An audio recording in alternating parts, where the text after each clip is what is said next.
Today, my friends, we're at a crossroads in our town's history. High taxes, overspending, and an increased cost of living are making Fairfield less affordable. But today, let me share a few of my ideas with you. I will be the town's first new hire to participate in a new defined contribution retirement plan rather than adding to our growing pension obligations. I will bring a more transparent and open government to Fairfield.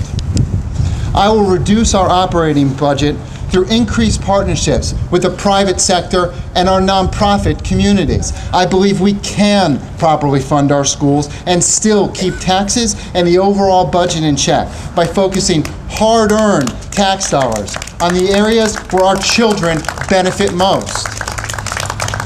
It is with that shared vision in mind that I announce my candidacy for the office of First Selectman in the great town of Fairfield.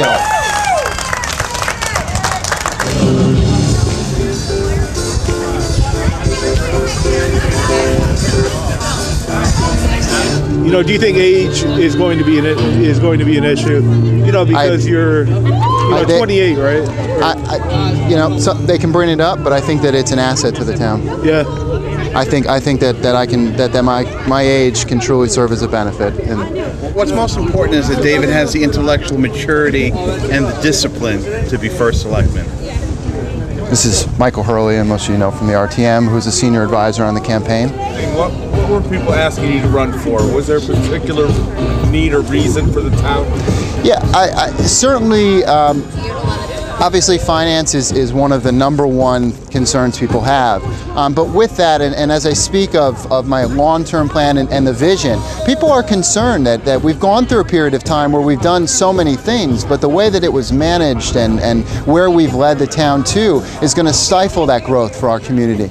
And we can't do that. And we really need to bring the finances of this town into check, bring the commercial development back up to another level to really balance out the taxes, and they're looking for that as a way to be able to move forward. We've really blatantly clear that the state of Connecticut is in no position to help Fairfield, so it is time for Fairfield to turn the page and take a new direction. And David brings that. Absolutely, and I had an op-ed piece that was released with it was about the last 2 weeks or so, and one of the things that I spoke about in there is specifically that we are not going to be getting the type of help that we have been accustomed to in our community from the state, from the feds. It's not going to happen. Fairfield is going to have to rebuild the way that it does its business and rebuild the finances if we're going to be able to grow with the future.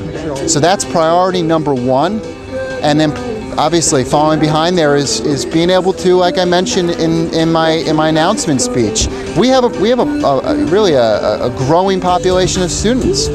With where things are at, we can't do anything about those issues. So we need to really get to a position so we can do that to continue to grow our community.